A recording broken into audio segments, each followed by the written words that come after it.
Ngayon naman, okay guys, for formworks lumber, ano ba yung lumber? Mga kahoy yun na ginagamit for the brace frames ng ating mga forma. Hindi kasi yan pwede. Ano gagawin mo dyan? Paano mo mapag-i-stay yung forma mo na mabubuhusan mo siya ng tama? Pwede ba yan? Akapin nyo na lang ng mga tauhan mo. Forma, ando ka sa kabila. Dito ako sa kabila. Akapin natin, tapos buhusan nyo. Ganun ba yun? Siyempre hindi. Kailangan maging intact yung mga forma nyo. Pero in what way? So, dun kayo gagamit guys ng mga brace frames. By usually, if gamit mo plywood, ang frames na ginagamit mo for framework ng pinaka-forms mo ay lumber. So, paano natin nako-compute yun? Okay? For board feet guys, please take note of this. Okay? We have board feet, yung ginagamit natin, ito is standard measurement or computation natin sa pag-order ng mga kahoy natin per board feet.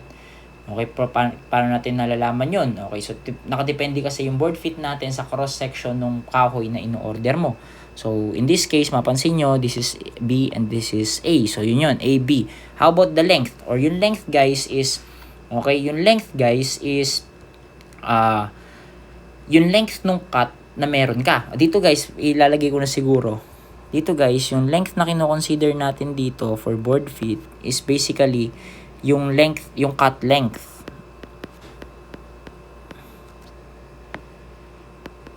Yung cut length natin. And then the number of pieces, kung ilan yung cut length na yon, depende sa'yo. Now guys, for total number naman dito, actually meron siyang konting pagkakaiba. Pero kasi, yung di-discuss ko ngayon sa inyo na first part ng discussion natin, this is not included in the module. So, medyo may pagkaano siya. Like, mahaba siya, long method siya. But, for the module kasi, meron tayong tables na sinusundan. Pero papakita ko na rin sa inyo paano siya kino-compute when it comes to conventional way, yung medyo mas mahaba. Dito naman, yung L na ginagamit natin dito is the commercial length. Pero derived formula lang din yan. Ngayon, ito is specific lang for this computation na. Yun yung pin-notation ko na yan. Pag board feet, yung L ng pieces na ginagamit natin is based on the cut length natin. Okay? Now is, para naman sa L dito, pag umukuha na tayo ng pieces, the total board feet na na-compute natin dito, ayan yun. Okay? Over times 12 multiplied by the cross-section AB and length is the commercial length nung o-orderin mo kung gaano siya kahaba. Okay. Ito guys, yung nasabi ko, this is something na included sa module natin, naka-table siya. So, paano ba ito ginagamit? Ito guys is ginagamit based on the number of plywood na meron tayo. Based on the number at size ng plywood na ginagamit natin. If gagamit tayo guys ng 2x2 frame at post yung kinukuha natin, if gagamit tayo ng plywood na ang thickness is de media or 1/2 inch, which is equal to 12 mm. Okay, basically, yung total number ng yung total number ng plywood mo, guys, hindi yung nakamultiply ng 50% yung kabuuan talaga, like yung hindi pa siya kino-consider na gagamitin mo ng buo. I mean, gagamitin mo ulit. So, yun guys, yung total number ng plywood mo, i-multiply mo sa multiplier natin na to. Ayan. Okay, so yun, ganun yung paggamit. Mamaya na lang siguro natin siya i-discuss. But for the meantime, eto muna tayo. The quantity of lumber pagdating guys sa manual or direct counting. Okay, so ibig sabihin, eto guys is tingnan nyo mabuti kung paano yung magiging process niya. Okay, ang sabi dito, use 2x2x8 o 2x2 inches by 2 inches na plywood natin and 8 inch yung ating 8 feet yung ating haba na o-orderin sa hardware. So, for length ng 1, kung papansinin nyo guys, di ba guys, balikan lang natin yung ano natin kanina, cross-section. Di ba ito meron tayo? And then guys, this is 0.05. This is 0.05. Top yan Ito yung 0.05. And then also this is 0.05. Ibig sabihin yung plywood natin, yung dalawa dito, ayan yun. May overlapping surface tayo na 4 na 0.05. And then ito yun ngayon. Tama. Diba this is for, ito guys pala, by the way, kukuha kasi tayo dito ng constant. So para makakuha ka ng constant mo na gagamitin mo as a multiplier, mag-refer ka lang sa iisang footing muna. Okay, nasa footing tayo guys, by the way. Refer ka muna sa isang footing. Okay? Ibig sabihin, kung ang footing number 1 natin is by cross-section, di ba this is 1 by 1 by 1, tama ba? This is 1 meter by 1 meter by 1 meter and also this is 1 meter. So tama yon. Ibig sabihin, yung una natin na to is, yung length ng 1 natin na to is 1, itong buo na to. Itong buo na to, ang portion natin na yan is 1.1. Tama? This is 1.1 meters. So yung length ng 1 natin is basically 1.1 meters. O yun na yun. Ngayon sir, bakit po naging 4 pieces? Kung papansin niyo, meron tayo sa taas at meron din tayo sa baba. Tama? Kung meron din tayong ganun sa taas, saka meron tayo sa baba, ito yun, itong portion na to yun. Ilan na yun, bali? So, bali, 4. Okay? Now guys, paano naman dito sa may gitna? Ang gitna natin guys is simply 1 meter lang. Ito lang 1 meter lang. So, hindi naman kasi yan yung hahaba for overlapping. So, meron tayo 1 meter. At again, bakit ulit 4? Ito namang side na yun. If meron ka dyan, meron ka dito sa baba, doon din sa kabila. Meron ka sa taas, meron ka sa baba. So, technically guys, 4 din yung count natin for that. I hope nakakasunod. Okay. Sir, ano naman po itong 0.20? Okay, kung babalikan nyo guys, di ba ito yung pinaka cross section natin na yan. Okay. Teka, dito na lang siguro. Ito guys, yung thickness niyan, okay. Ang thickness niyan guys, ang gagamitin natin is 2x2. Ang 2 inches kasi is parang, let's say, 0.50 or 50 millimeter in standard conversion for 2 inches na we have.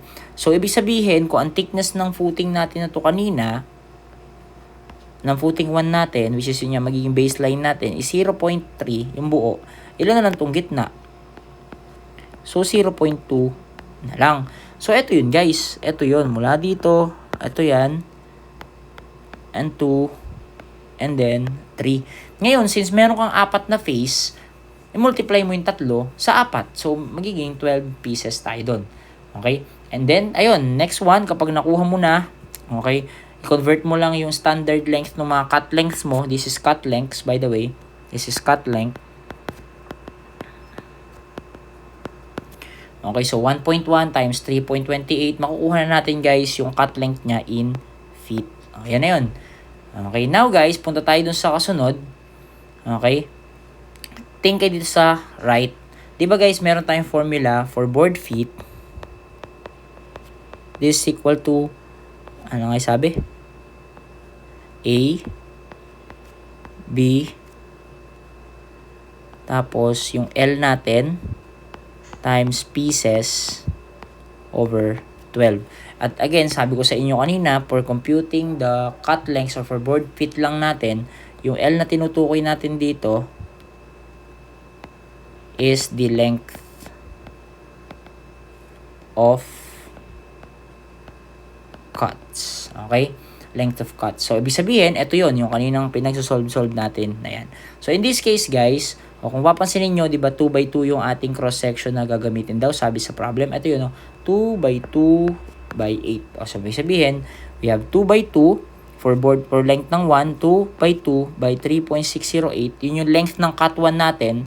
At ang kailangan natin is 4 na piraso nun. For footing 1 lang, for this is only for 1 footing. So, divide 12. Ang lilitaw sa atin is 4, 8, 10 board feet. O, for length 2 naman, ito yun. Ito yung length 1, ito yung length 2. For length 2, we have 2x2, 3.28 feet. 4 na piraso ulit yung kailangan natin, divided by 12. Okay, again, ulitin ko, this is only for 1 footing. Footing L1. We have 4.373 board feet. And then for L3 naman, we have 2x2 by 0.656. Ito yun. 12 yung kailangan natin yan. O, so, ibig sabihin, ayun yung reason. Ito yung 4, 4, tsaka 4. Ibig sabihin yung kailangan natin for only 1 footing. Okay. Next. Okay na. So, we have 2.624 board feet. So, pagpa-plus-plusin lang natin lahat yan, makakakuha tayo ng 11.807 board feet in total for the length 1, length 2, and length 3. Yun guys, yung total board feet na kailangan natin sa isang footing. Ngayon, isang footing. Okay? So, ibig sabihin, okay, makinig guys, ngayon, ang kailangan kasi natin is kukuha tayo ng constant. Kung papansinin nyo, nakalagay dyan board feet for 1 footing, which is ito ngayon, yung total board feet na nakuha natin kanina. i-divided by the area per one footing. Ibig sabihin, gagawin nating baseline yung isang footing natin para pag nakuha mo yung constant na yan, imumultiply mo yan sa total area na meron ka. At yun na, makukuha mo na guys yung iyong total board feet for the total footing. So, okay. In this case guys, tingnan nyo mabuti. Ang area ng one footing natin kanina, okay, balikan nga natin yung ito. Wait lang. Okay, balikan natin guys. For footing. Okay, ito for footing. Ito guys, yung area ng footing 1 natin. Okay, so basically guys, we have 0 point. Ito yung area natin. Ayan. Okay, ngayon, since ito yung area ng F1 talaga natin. Not the total area. Area lang ng isang footing. Sabihin sa isang footing, ayan yung, paano mo ngayon natin nakuha total? Nag-times ka ng 6. Pero, in this case, ang kailangan lang natin, guys, is the area ng footing 1. E, pag kinumpit mo to, 2, 1 plus 1 plus 0.20, wait lang.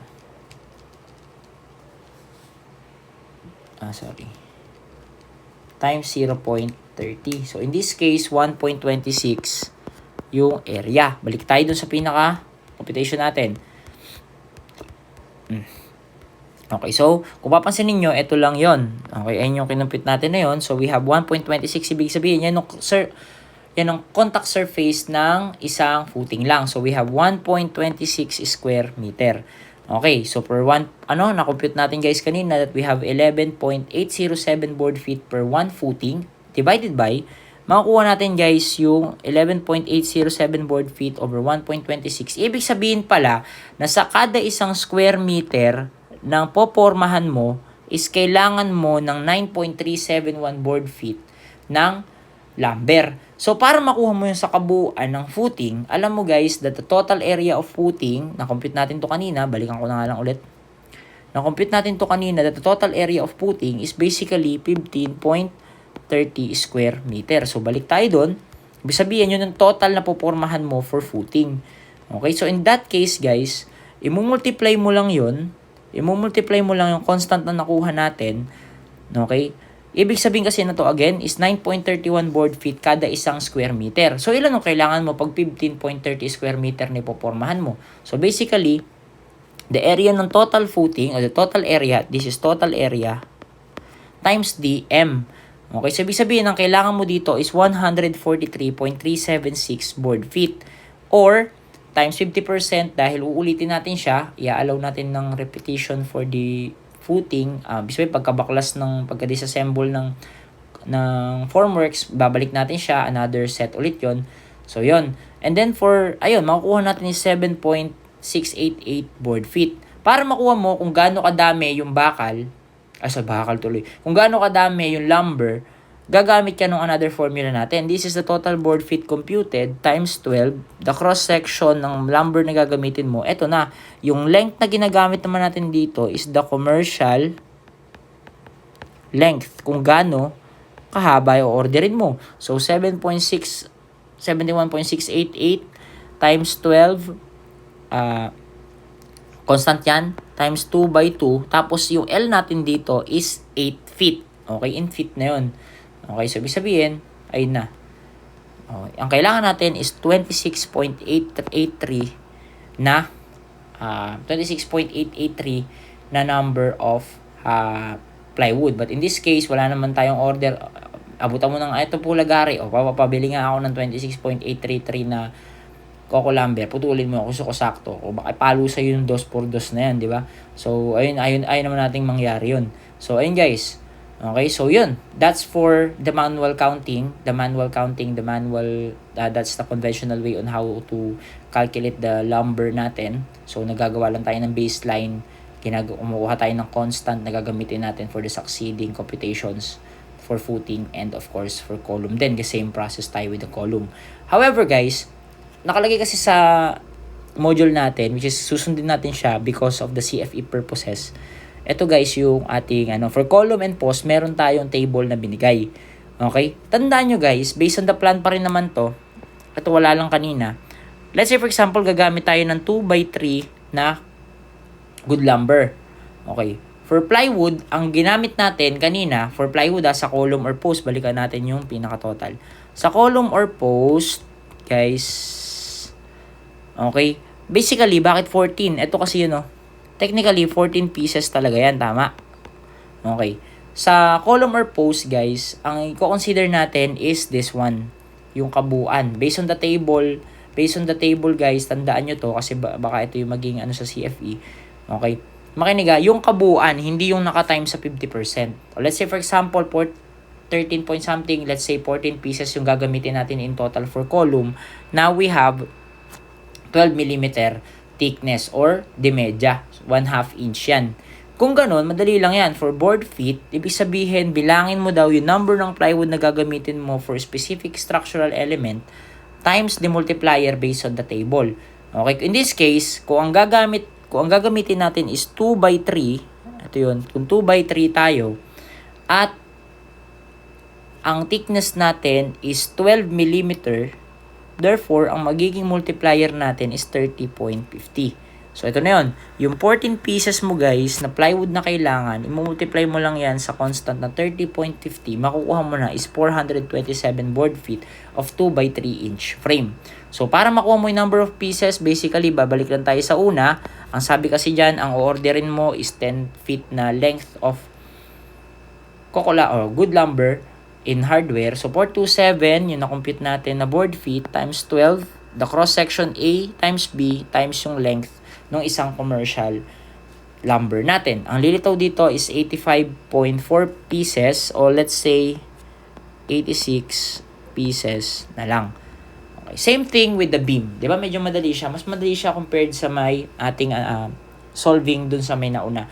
So, for beam naman, ganun lang din. So, in this case, pag babalikan natin yung kanina, 10 pieces yun. Pero, 10 pieces yung siya pag nakakonsider na uulitin mo pa siya. Pero, again, ang gagamitin niya natin if we're using this table is not considered na gagamitin pa siya ulit. So, ibig sabihin, in this case, naka 2/2 tayo, tas 10 feet pa rin naman yung o-orderin natin. Ngayon, 20 pieces yung gagamitin natin for the beam. Ibig sabihin, tapatan nyo lang yan. We have 12mm thickness for the and we have 2/2 naman. So, ang multiplier natin is 18.66. So, 20 times 18.66, dilitaw dyan yung 373.2 ng 2/2 inch naman. 2/2, wait lang. 2/2 inch frame. So, para dito guys, okay, para dito, i-highlight na lang natin that we have 373.2. Wait lang. 373.2 times 12 times A, B times 10 yung length natin. So, 111.96, let's say 112 pieces. So, in that case, guys, ayun na yung ating discussion for tonight. Okay, so ayun guys, please be safe sa mga kanya-kanyang bahay. And ayun, magpahinga siguro or since exam na next week, please review your notes. Magbalik tanaw sa mga notes natin and always make sure to do your tasks immediately para wala na kayong hahabulin. Okay guys, so good luck on your and of course stay safe for this kind of weather. Sana maging safe tayong lahat. Okay? Good night guys and sana panoorin niyo siya. Thank you so much.